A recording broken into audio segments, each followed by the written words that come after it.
আসসালামু আলাইকুম। ওয়ালাইকুম আসসালাম ওয়া রাহমাতুল্লাহি ওয়া বারাকাতুহু। দাদা কি করতেছেন?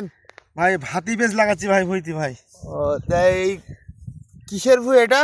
এই পটলের ক্ষেত, পটল লাগাইছি। হ্যাঁ। পটলের ক্ষেত।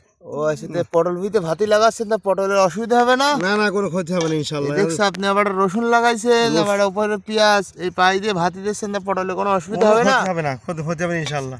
ও তিনটা ফসল ভালো হবে। তিনটা ফসল ভালো হবে। হ্যাঁ, পেঁয়াজ রসুন সব কেনা লাগবে না ইনশাআল্লাহ, পটল ভালো কত হবে। কম দিয়ে ভাতি, কোন পাই দিয়ে ভাতি লাগাচ্ছেন? দুই ধার দিয়ে মানে ড্রেনের হ্যাঁ। দুই ধার দিয়ে লাগিয়ে যাচ্ছে ভাই। ওটা দেখুন প্রিয় ভিউয়ার্স, আমার দাদা হ্যাঁ, এইভাবে আর ভাতি এভাবে ইনশাআল্লাহ। দেখছি খুসাই পড়ছেন, অনেকে এ দিয়ে পোতে। এই হাতে খুশি পতি, এই লাড়িতে খুশি পতি ভালো লাগছে ভাই। ও আর অনেকে পানি নিয়ে পোতে, তাই আপনি শুকনোই পড়ছেন। এই পুঁতি পাই নেবানো, ও পানি নিয়ে পড়লে কি জোর বেশি হয় না কম হয়? জোর দেবে ইনশাআল্লাহ।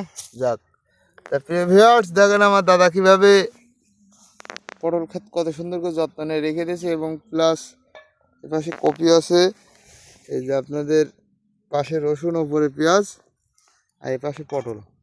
ইনশাল্লাহ আর কদিন পরে পটলের ধরন খুবই ভালো হবে। গরম না পড়লে শীতে তো পটল খুবই খারাপ হয়। তা সবাই ভিডিওটা ভালো লাগলে লাইক কমেন্ট শেয়ার করতে ভুলবেন না। আর আজ কদিন ব্যস্ত থাকার কারণে আমরা কোনো ভিডিও আপলোড করতে পারিনি। তো সবাই ভালো থাকবেন। আসসালামু আলাইকুম।